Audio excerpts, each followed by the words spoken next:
નમસ્કાર મિત્રો, રાહુલ બ્રધર્સની ચર્ચા સભામાં સર્વેનું સ્વાગત છે. મિત્રો, આપણે ગયા એપિસોડમાં આદર્શ નેતા લોકશાહીમાં કેવો હોવો જોઈએ એના વિશે અમુક પોઈન્ટ્સ ઉપર ચર્ચા કરી હતી ભાગ 1માં. હવે આજે ભાગ 2માં આપણે થોડાક મહત્વના મુદ્દા લઈએ. તો મારા હિસાબે આદર્શ નેતા માટે, લોકશાહીમાં આદર્શ નેતા માટે એક એમ્પાથી, સહાનુભૂતિની લાગણી હોવી જરૂરી છે. બીજાની લાગણીઓને, સમસ્યાઓને સમજવાની એનામાં ક્ષમતા હોવી જોઈએ. ભાવનાઓને સમજે અને માન આપે તો તેને સહાનુભૂતિ તેમજ એમ્પથી કહી શકાય. આ એક આદર્શ નેતાનો સરસ મજાનો ગુણ હોય છે. પરંતુ આપણે હકીકતમાં જરા તપાસીએ તો એવું જોવામાં આવ્યું છે કે સર્વોચ્ચ નેતા નકલી સહાનુભૂતિ બતાવવામાં બહુ કુશળ છે. દુર્ઘટના કે મુશ્કેલી સમયે કેમેરા સામે જઈને લાગણી દર્શાવી, ટૂંકું વક્તવ્ય આપવું, પરંતુ લાંબા ગાળે કોઈ મદદ ન કરવી, એવી એમની સ્ટ્રેટેજી કાયમની રહી છે. દાખલા તરીકે મહિલા પહેલવાનો જોડે ફોટા તો પડાવી લીધા હોય જયારે એમને મેડલ મળે ત્યારે, પણ પછી જયારે એમને એમનું શોષણ થયું જાતીય ત્યારે એમણે કોઈ પણ જાતની હેલ્પ કરીને એ ધરણા ઉપર બેઠી એમને ઢસેડવામાં આવી. અને બહુ મોટું એ લોકોએ કર્યું હતું. અને જે લોકો સસ્પેક્ટ હતા એ લોકોને ઉપરથી છાવરતા હોય છે, હજુ છાવરે છે. મણિપુરની ઘટનામાં તમે જોયું હશે કે 2 વર્ષ સુધી મણિપુર સળગતું રહ્યું, હજુ પણ સળગતું રહે છે. હમણાં તોફાનો થયા પણ એ જતા નથી. ત્યાં બીજા નાના મોટા નેતાઓને મોકલી આપે પણ જાતે જતા નથી. અને ત્યાં 2 સ્ત્રીઓને ચીરહરણ કરીને ભરબજારમાં ફેરવી, ત્યાં એક ભયંકર દુર્ઘટના હતી. પણ એના વિશે કશું બોલતા નથી. ઉનામાં પણ દલિત ભાઈઓને ખોટી રીતે માર્યા હતા, બજારમાં ફેરવ્યા હતા, કપડા ઉતારેલા, ઉપરના કપડા ઉતારી નાખી બાંધીને ફેરવ્યા હતા પોલીસ સ્ટેશનની આગળથી. છતાં પણ એ બોલતા નથી હોતા એવા સમયે 2020નું ખેડૂતનું આંદોલન તમે જુઓ તો જેમાં 700 ખેડૂતો માર્યા ગયેલા, પરંતુ તે કાયદાઓને પરત લેવાના માટેના વક્તવ્યમાં એક પણ શબ્દ સહાનુભૂતિને બોલેલા નહીં. ના છૂટકે એમને લેવા પડ્યા કારણ કે 700 ખેડૂતો મરી ગયા, ખેડૂતો બાબત ડટેલા રહ્યા. એટલે કોરોના સમયે તમે જુઓ તો એકદમ જ લોકડાઉન કરી દીધું મન ફાવે, અને મજૂરો માટે કોઈ વ્યવસ્થા કરી નહોતી, રઝળતા મૂકી દીધા એકદમ જ. અને બીજા પછી સ્વૈચ્છિક સંસ્થાઓ બધી દોડીને આવતી હોય છે, પણ એ કામ સરકારનું હોય છે. એ કોઈ સ્વૈચ્છિક સંસ્થાઓનું કે એક્ટરોનું કે એવા બધાના નથી હોતું. તો એ ફિલ્મી એક્ટરો એ વખતે બોલિવૂડના ઘણી બધી હેલ્પ કરેલી. એટલે સોનુ સૂદે જાહેરમાં મદદ કરેલી. અમિતાભ બચ્ચને ટ્રેનો બુક કરેલી, તો એ ટ્રેનો કેન્સલ કરવામાં આવેલી રેલવે દ્વારા. તો પછી એ પ્રાઇવેટ પ્લેનોમાં લઈને ગયેલા મજૂરોને. પછી શાહરૂખ ખાન, સલમાન ખાન ને એ લોકો બધાને જમાડતા હતા. એ લોકો બહાર જાહેરમાં નતા એનું જસ નતા લેતા, પણ એ લોકોએ પણ બહુ જ મદદ કરી છે અને બધા આવા લોકોને જમાડતા હતા મફતમાં. એ બધું એટલે જયારે પોતાની વાત કરવી હોય ત્યારે આમ ગળગળા થઈ જઈને લોકો જોડે સહાનુભૂતિ મેળવવાની ખરી. મધરની વાત કરવી હોય તો પાણી ભરતા, આપવાની નહીં. મજૂરી કરતા હતા, મેરી માં મર્તન બાંધતી, એવું બધું કઈ સામેથી થોડુંક આંખોમાં પાણી લાવીને અભિનય કરી સહાનુભૂતિ મેળવી લે છે ખરા, પણ જયારે પીડિતોને આપવાની હોય છે ત્યારે આપતા નથી. કોરોના સમયે ઓક્સિજનની કેટલી અછત હતી, બેડની અછત હતી, એ તો બધાએ જોયું છે.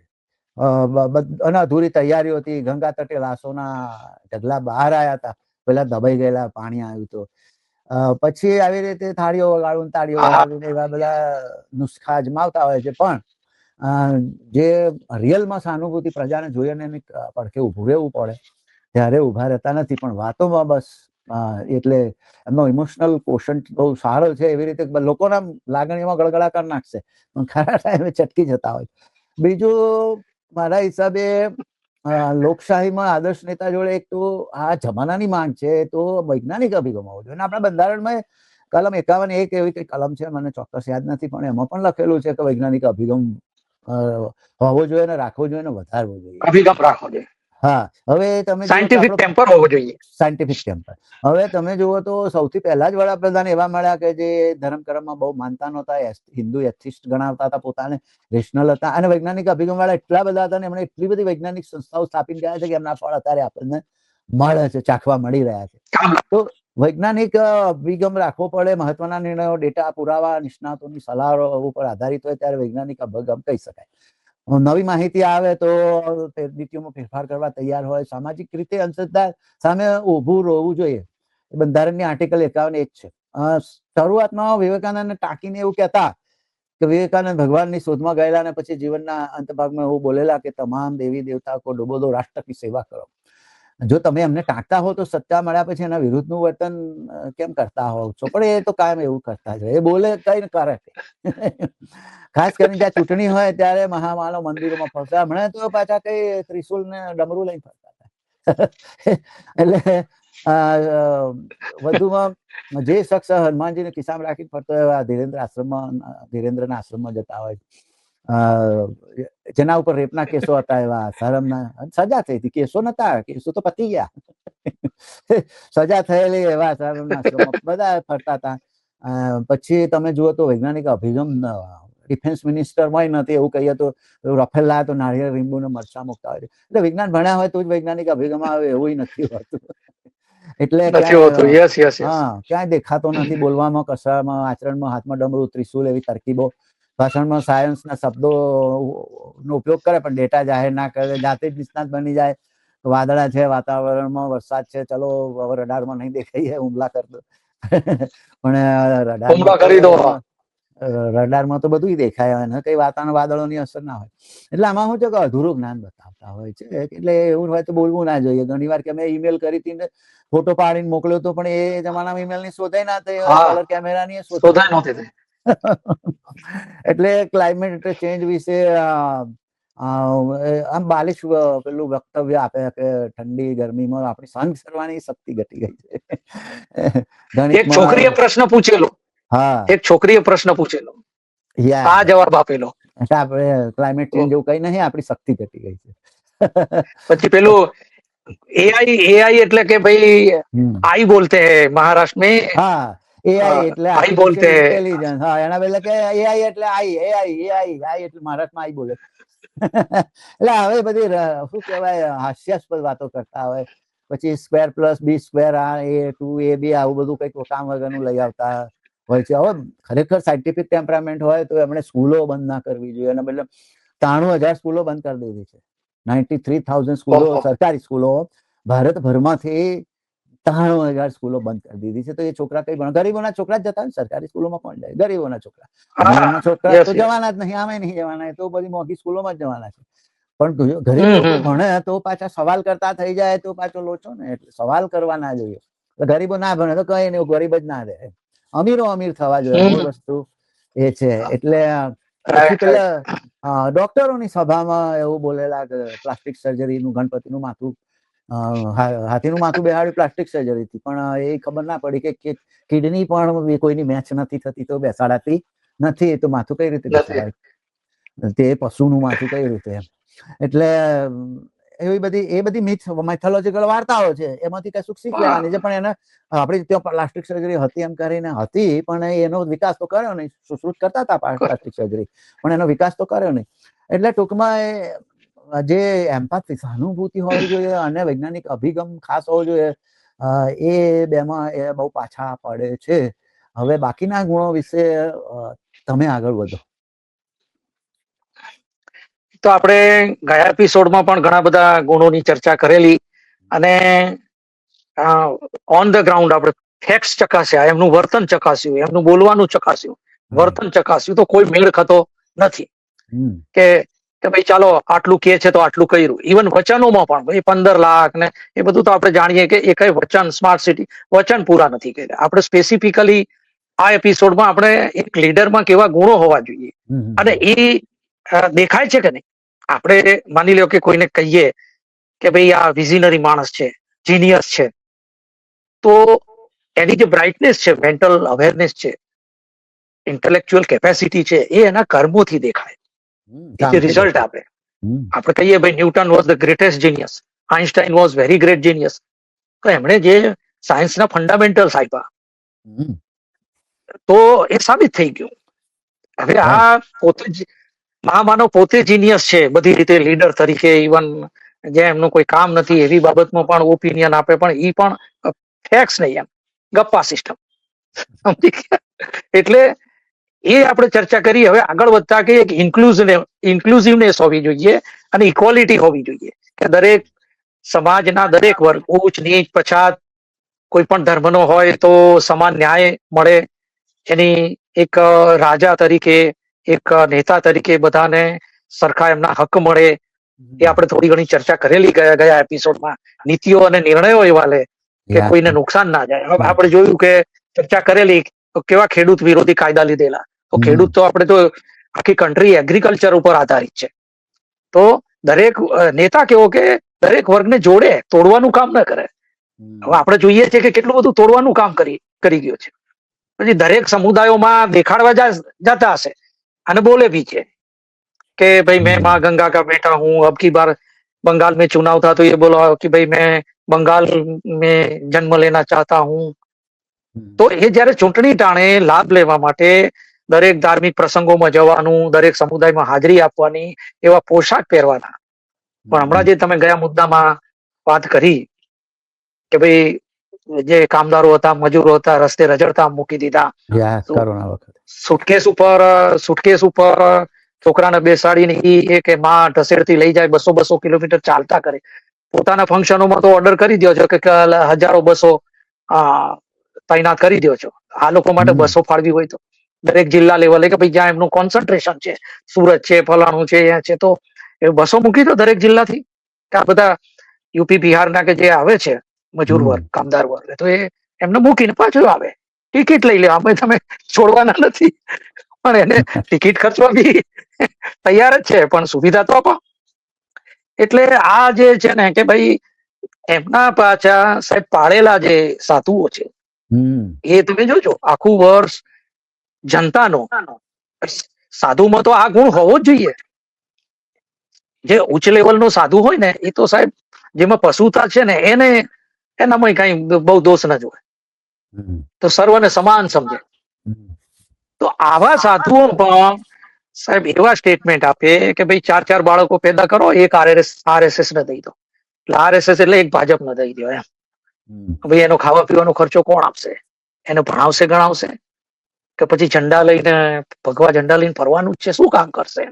રાષ્ટ્રની શું સેવા કરાવશો? કોઈ પ્લાન? એમને બસ આવા વાહિયાત મુદ્દા ખરેખર તો લોકો સમજે છે, પણ એ લોકો જે રોજગારી છે, મોંઘવારી, જે હાલાકી લોકોને ભોગવવી પડે છે, ભ્રષ્ટાચાર વગેરે, એ મુદ્દાથી ધ્યાન હટાવવા માટે આવા ફાલતુ સ્ટેટમેન્ટ આપવામાં આવે છે. અને બુદ્ધિજીવીઓ આખા જે આ સ્ટેટમેન્ટને લઈ અને એના બચાવમાં અને કોંગ્રેસ પાર્ટી અને વિવિધ સમુદાયો કે ભાઈ આવું કેમ બોલો, આમ છે તેમ છે, એમનો તો આશય જ આ છે. તમે ભંગાર બોલીશું અને તમે ડિફેન્સમાં આવી જાઓ, અને આજે મૂળ વાત કરવાની છે, મોંઘવારી કેમ વધે છે, વિદેશ નીતિ કેમ આટલી નબળી પડી ગઈ, એ મુદ્દાથી ભટકાવવાનું કામ છે. તો એક બીજો ખાસ મુદ્દો એ છે કે કોઈ પણ નેતાની અંદર બહુ જબરજસ્ત નેશનલ સ્પિરિટ હોવો જોઈએ, રાષ્ટ્રીય ભાવના, જે આપણે અગાઉના નેતાઓમાં હતી. સાહેબ ગાંધીજી, જવાહરલાલ નહેરુ, તમે દિવસો ગણો ને તો કેટલા વર્ષ જેલમાં કાઢ્યા. તમને આંકડા મળી જશે કે ગાંધીજી આટલા દિવસ જેલમાં રહ્યા, જવાહરલાલ નહેરુ આટલા દિવસ જેલમાં રહ્યા, અને સુભાષચંદ્ર બોઝે તો કેટલી મહેનત કરીને સૈન્ય બી બનાવેલું, જર્મની ગયા, તે રશિયા ગયા. તો એ રાષ્ટ્રીય ભાવના હતી. હવે આ તો એક આદર્શ નેતામાં હોવું બહુ જરૂરી છે. એટલે હકીકતમાં શું દેખાય છે કે દેશભક્તિનો જે ભાવ છે એ ખૂબ જ ભાવનાત્મક રીતે નારાઓથી અને એવી ફિલ્મો બનાવડાવીને ઉશ્કેરવામાં આવી રહી છે. આ તો એનું મિસયુઝ થાય છે. કોઈ પણ પ્રશ્નનો જવાબ આપશો ને તો ધાર્મિક નારો લગાવશે, જય શ્રી રામ. તમે એમ કહેશો ને કે ભાઈ આ રોડ કેમ નથી, બોલો જય શ્રી રામ. બીજું એક ખાસિયત એ કરી. હા, એટલે એક એ વસ્તુ એવી અત્યારે બનાવી છે આપણે છેલ્લે છે શું, અને પહેલાથી બી અમલમાં છે કે દેશભક્તિને છે ને વર્સસ દેશ વિરોધી. તમે જો સહેજ બી આડું અવડું દેશ જે ભક્તિ એટલે કે તમે એ લોકો જે કે એની વિરોધી વિચારધારા કે કોઈ પ્રશ્નો પૂછો તો એને દેશ વિરોધી તરીકે રજૂ કરું. આ તમામ ચેનલો, નેતાઓ આ કરે છે. એમ તમે મોંઘવારી વિશે પૂછો કે ભાઈ રૂપિયો કેમ $100 ઉપર પહોંચી ગયો, તો એ કહેશે કે ભાઈ એ તો રૂપિયા તો અચ્છા ચલ रहा है, आप ऐसी क्यों बात कर रहे हो, देश विरोधी? શું તમને તમારા દેશનો રૂપિયો નથી ગમતો? ખ્યાલ આવે? ઊંધી જ વાત કરતા હોય છે. તમે જે નીતિઓની ને એવી બધી વાત કરો તો આપણો દાખલો છે જ. દેશ વિરોધી ગણાવીને પેલા સોનમ વાંગચુક ને ચૂપ કરી દેવાનું. જેલમાં ઘાલી દીધો તો. હા, ચૂપ કરી દેવાના, બીજું કઈ હા, ચૂપ કરવાનો. અને આ જે તમે જે આપણે જે એસ્પેશિયલી જે નેતાની મહામાનવની વાત કરીએ છીએ તો કે દેશભક્તિ ક્યાંય દેખાતી નથી, પણ ખાલી વ્યક્તિગત એટલે કે સત્તા અને વૈભવ માટે, એશો આરામ માટે જીવતા હોય એવું લાગે છે મને તો સ્પષ્ટ.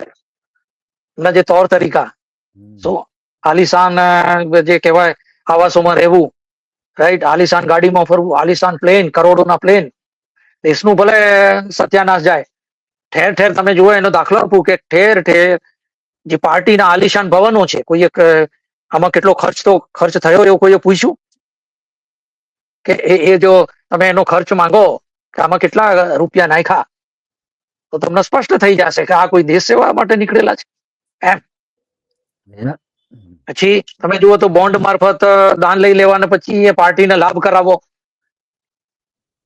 એ તો બધું તો આમાં corruption ક્યાં કરેલું જ છે. રાષ્ટ્રહિત ક્યાં આવ્યું? એટલે આવી બધી જો કેવી પહેલા આ પાર્ટી કેવા બિલ્ડિંગોમાં રહેતી પહેલા, અને સત્તા આવ્યા પછી કેવી બિલ્ડિંગોમાં, આલિશાન બિલ્ડિંગોમાં રહે છે, એનો ઇન્ટિરિયર ડેકોરેશન પાછળ શું ખર્ચ થયો છે, કેવા સીસમેલ બનાવ્યા છે. તો આ બધું લોકોની સામે આવવું જોઈએ એમ, ત્યારે હકીકત એમને ખબર પડે. એટલે આજે આપણે બંગાળમાં પણ જોયું સત્તા કઈ રીતે આવી છે. એટલે એમાં જે લોકો કે ભાઈ પાર્ટી જોર મારી ગઈ, લોકચાહના વધી છે, પણ એના કારણો આપણે ગયા હપ્તે પણ ચર્ચામાં લીધા હતા અને અત્યારે પણ આપણે લઈ રહ્યા છીએ. યસ. હા, એટલે હવે મારો એક મુદ્દો છેલ્લો એ છે કે આ બધી લોકોને તો ખબર પડે છે કોરોનામાં બધા હેરાન પરેશાન થઈ ગયા હતા. પહેલું તો નોટબંધી કરીને જ લોકો હેરાન થઈ, 150 માણસ મરી ગયું હતું. ત્યાર પછી કોરોનામાં લોકોને કોઈ સગવડ ના મળીને આંકડા છુપાયા છે, પણ એવું કહેવાય છે 40-42 લાખ લોકો મરી ગયા. પછી બધી જ હાલાકી પડે, બેરોજગારી એટલી છે, બેકારી એટલી છે, રૂપિયોની એકદમ એ જતો રહ્યો છે, નીચો જતો રહ્યો છે, ડોલરના ભાવ છે 100 પહોંચવા આવી ગયા છે, બધી રીતે એ છે, હાલાકી પડે છે પ્રજાને. પછી સર લાઈને કેટલા લાખો લોકોના વોટ રદ કરી દીધા છે. બંગાળમાં એ બહુ જ લોકોના, લાખો લોકોના વોટ રદ કરી દીધા હતા અને બધી સંસ્થાઓ કબજે કરી લીધી છે ને. આ બધી જે સંસ્થાઓ હોય, ચૂંટણી પંચ છે, CBI છે, કે જે હોય બધી સરકાર, એ બધી જે સંસ્થાઓ છે એનો પક્ષનો વફાદાર રહેવાનું ના હોય, બંધારણને રહેવાનું હોય, પણ એમણે પોતે જ ખરીદી લીધી એટલે પક્ષનું કામ કરતા હોય. આ બધું જોઈએ છે. આટલી બધી હાલાકી પડે છે પ્રજાને. કોરોનામાં પડી, ખેડૂતોને પડી, 700 મરી ગયા, છતાં પણ એ જ ચૂંટાય છે લોકો, એને જ વોટ. ગુજરાતમાં 31 વર્ષ થયા, એટલા રોડ રસ્તા બધું તૂટી જાય, લોકો નીકળે છે, બૂમો પાડે છે. આ વખતે સોસાયટીઓમાં નીકળતા હતા ભાઈ આવશો નહીં આમ તેમ, છતાં પણ લોકચાહના તો એને જે જાણે મળતી હોય ને એ જો ચૂંટાઈ આવતા હોય. એવું કેમ છે? પ્રજાનું શું અક્કલ નથી કે સમજ નથી પડતી કે શું છે? કે એ લોકો જોડે કશું કોઈ જાદુ છડી છે કે શું છે? બોલો. એટલે આમની પાસે જાદુઈ છડી કહો અથવા તો ચાલાકીઓ કહો, એ એક બે નથી, બધી 10-15 પાતામાં તીર છે. સમજી ગયા? અને કયું તીર ક્યાં મારવું, ક્યાં ઉપયોગ કરવો, એ આખી સ્ટ્રેટેજી જયારે સત્તા બહાર રહ્યા ત્યારે આખી વિચારી રાખેલી સાહેબ. અને જે ગુજરાતની તમે જે ખાસ વાત કરી કે આટલા બધા વર્ષોથી આવે છે, તો ગુજરાતમાં શું છે કે જે પ્રધાનમંત્રી શ્રી છે એ ગુજરાતના જ વતની છે અને ગુજરાતમાં એ પહેલા 10-15 વર્ષ રાજ કરી ગયા, એ પછી આવે છે. એટલે ગુજરાતનું જે પ્રજાનું એક બોન્ડિંગ થઈ ગયેલું છે. એટલે એમાં પણ જે અપર મિડલ ક્લાસ છે, રીચ ક્લાસ છે, એ થોડો માનસિક રીતે ડરપોક હોય. એટલે એમને જે કે ભાઈ હિન્દુ ખતરે મેં હૈ, એટલે એ ભાવના બી કામ લાગી જાય. ત્રીજું ફેક્ટર ગુજરાતમાં કે પહેલેથી સમૃદ્ધ છે, શું એટલે એટલી બધી કોઈ અસર પડે નહીં. અને એક જે કે હોમ સ્ટેટ જે કહેવાય ને, એટલે ત્યાં એમને એ હોમ પીચ નો બહુ મોટો બેનિફિટ મળે. એટલે આ છે. અને બીજી રીતે કે આપણે જો સમગ્રતયા વાત કરીએ તો નાનકડા દેશોની અંદર તાનાશાહી દાખલ કરવી ખૂબ ઈઝી હોય છે. તો આપણે જે વાત કરી કે ભારત જેવા દેશની અંદર તાનાશાહી લાગુ કરવી બહુ મુશ્કેલ છે. પાકિસ્તાન જેવા દેશમાં, નોર્થ કોરિયા જેવા દેશમાં તો બહુ સહેલું છે. અને એનું બી એક બીજું બી કારણ છે. અને ખુદ રાજનાથસિંહ જે બીજેપી ના ડિફેન્સ મિનિસ્ટર, એમણે એકવાર બોલેલા, મને ચોક્કસ યાદ હોય તો, કે ભાઈ આપણા જે શરૂઆતના જે પુરોગામી નેતાઓ હતા એમણે લોકશાહીના મૂળિયા ખૂબ ઊંડા નાખેલા. એટલે એ બોલે કે એટલે આપણે એના આભારી છીએ એવું ઈ બોલી ગયેલા ભૂલથી, કે એની અમને કદાચ સજા પણ મળી હોય. એવું લાગે છે. એટલે એકદમ સીધી રીતે સાહેબ લોકશાહી ખતમ ન કરી શકાય. એને સ્ટેપ બાય સ્ટેપ સ્માર્ટ રીતે, આડકતરી રીતે લોકશાહીને ખતમ કરી શકાય. અને એનું પહેલું ઉદાહરણ આપું, જો તમે થોડા ઇતિહાસમાં જાવ તો, કે સૌ પ્રથમ આ લોકોએ સૂત્ર આપેલું વિપક્ષ મુક્ત ભારત. હવે આ આઈડિયોલોજી એટલે કે વિપક્ષ જો 0 થઈ જાય તો ઓટોમેટિકલી વન પાર્ટી રૂલ થઈ જાય. It is like China and Russia, right? એટલે આ એમણે સૂત્ર પાછળની સાયકોલોજી કોઈ સમજતું નથી. આમ જનતા ના સમજી શકે કે જે માણસ આવી વાત કરે કે વિપક્ષ 0 હોય તો ખરેખર સમજી લેવું જોઈએ કે આ તાનાશાહી તરફ દેશ જઈ રહ્યો છે. પણ લોકોને એનું કારણ છે સાહેબ કે મુશ્કેલીઓમાં જનતાનો અવાજ કોણ ઉઠાવશે? સંસદમાં, લોકસભામાં, પેલી જે આવે છે વિધાનસભામાં, રાજ્યસભામાં કોણ ઉઠાવશે? વિપક્ષ જ ઉઠાવશે. પેલા કોઈ પેલા હમણાં ના રાઘવ ચડ્ડા ઓમાંથી હમણાં જતા રહ્યા, એ નહોતા મુદ્દો ઉઠાવતા 28 દિવસનો. ભલે વિપક્ષમાં હતા એટલે મુદ્દો ઉઠાવતા હતા ને. હવે ઉઠાવવો જોઈએ, હવે નહીં ઉઠાવે. એટલે એમાં પણ સીધી સફળતા સાહેબ મળી નહીં એટલી બધી વિપક્ષ મુક્ત ભારતમાં. છેલ્લે બી ટેકો લઈને સરકાર બનાવવી પડી ચંદ્રબાબુ નાયડુને. એટલે આમનું સાથે સાથે શરૂઆતથી મોટા મોટા ઉદ્યોગપતિઓને આમાં ભેળવી લો. શું કહેવાય? તો જ શું છે કે નાણાં મળે, અને નાણાં વગર ચૂંટણી લડાય નહીં. એટલે ખાસ ઉદ્યોગપતિઓને હસ્તગત કરી લીધા.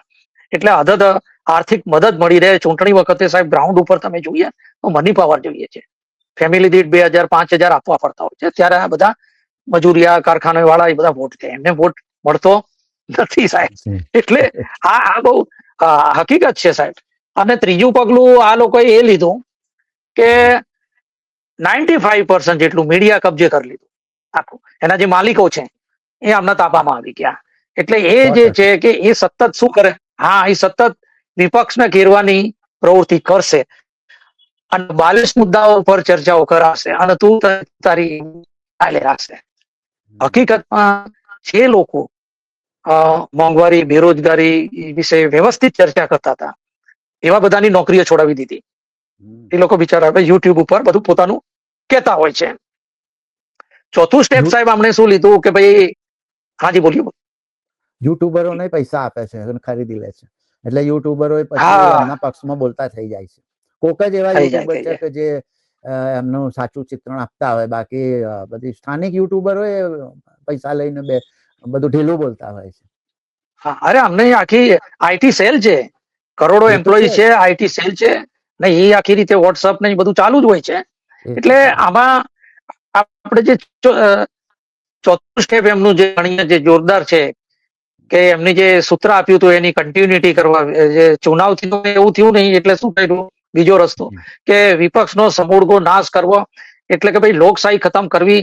એટલે જેટલા ખરીદાય એટલા વિપક્ષી ધારાસભ્યો, MP, MLA, ઉભરતા નેતાઓ હોય એને પણ ખરીદી લો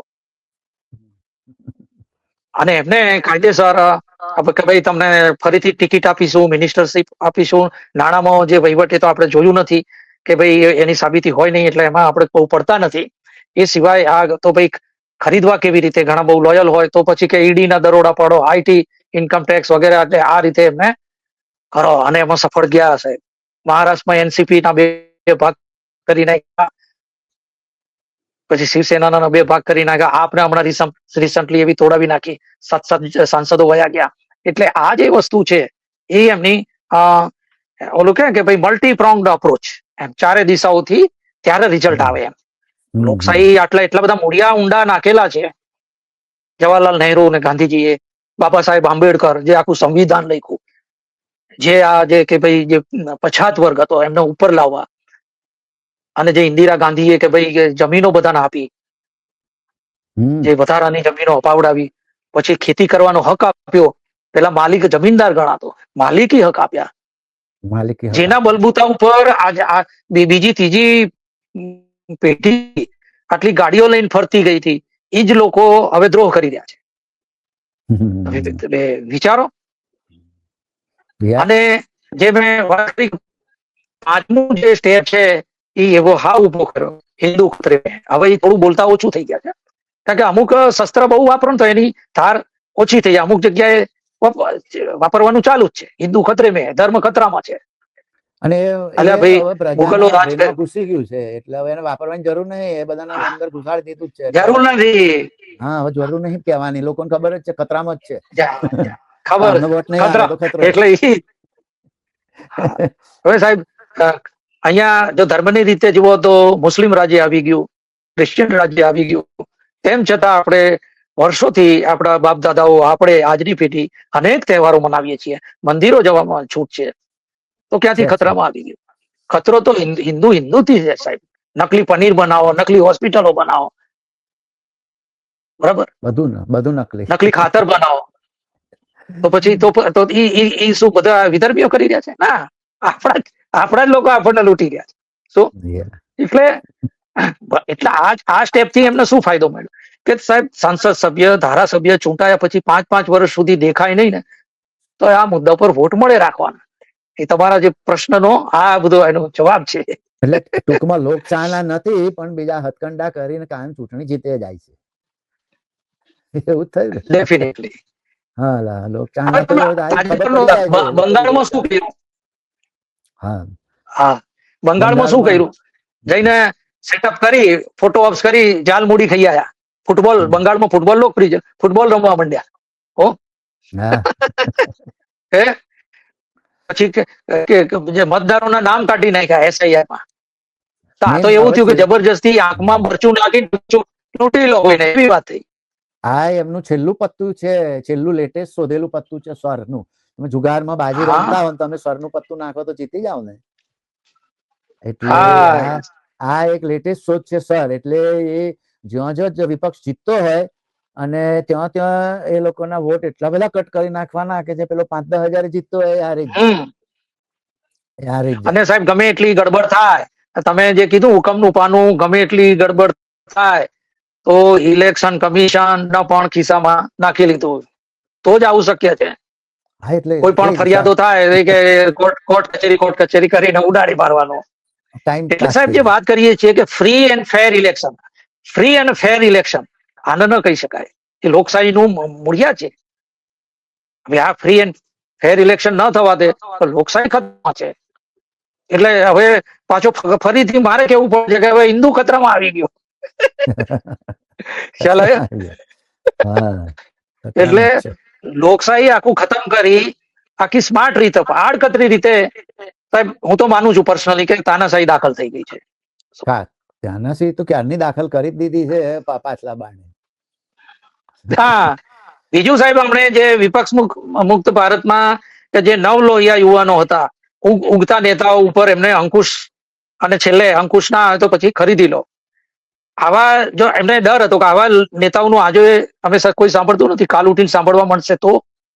એટલે હા, એટલે એમનું જે વજન વધે, કદ વધે, એ પહેલા ખસીકરણ થઈ જવું જોઈએ.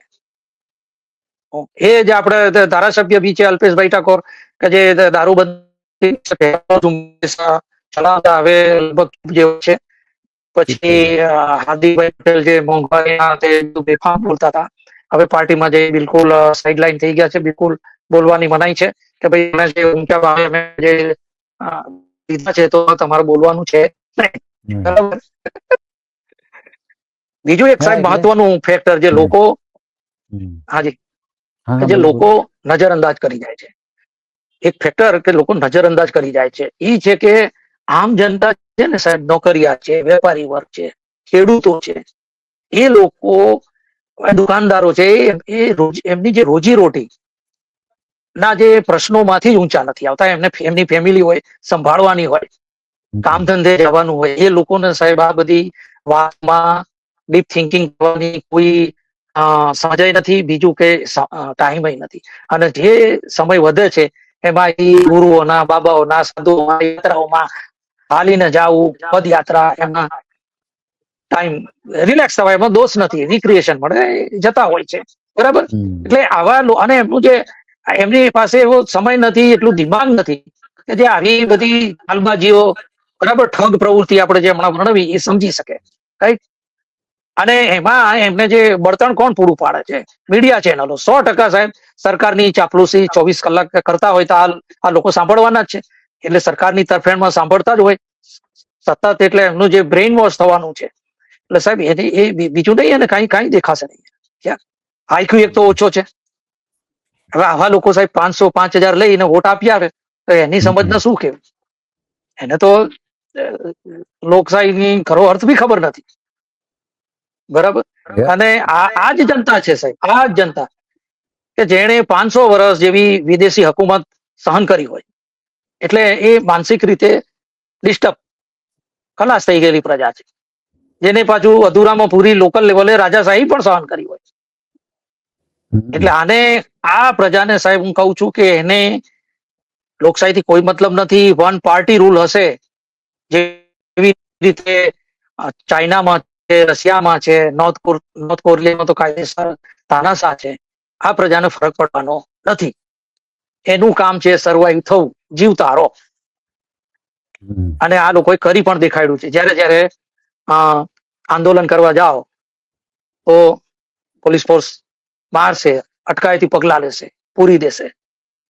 એટલે ખરેખર પરિસ્થિતિ એવી આવી છે કે ચાલબાજીઓ સફળ થતી જાય છે.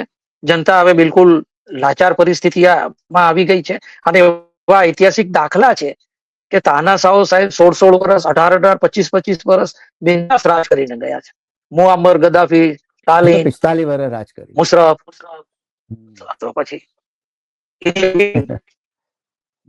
સૌથી લાંબુ ગદ્દાફીએ કર્યું હતું 45 વર્ષ. હા, એટલે પ્રજાને સાહેબ બહુ ફરક પડે છે. ઈ બહુ એક આપણે ઓવર થિંકિંગ કરીએ છીએ, વધારે વેઇટેજ આપી દીધી. હું જયારે અવલોકન કરું છું તો they are ready to pay 200 પર લીટર ફોર પેટ્રોલ. કોઈ અવાજ નહીં. હા, તો મિત્રો, તમે આ બધી ચર્ચા સાંભળી કે લોકશાહીમાં આદર્શ નેતા કેવો હોવો જોઈએ અને કેવા છે. આ બંને ચર્ચાઓ તમે સાંભળી. હવે આ એપિસોડમાં બહુ બધા મુદ્દાઓ આવરી લીધા છે. હવે તમારે વિચારવાનું છે કે લોકશાહી તમારે ટકાવી છે, જોઈએ છે કે નથી જોઈતી. તો નવા એપિસોડમાં નવા વિષય સાથે ફરી મળીશું. આવજો, બાય બાય.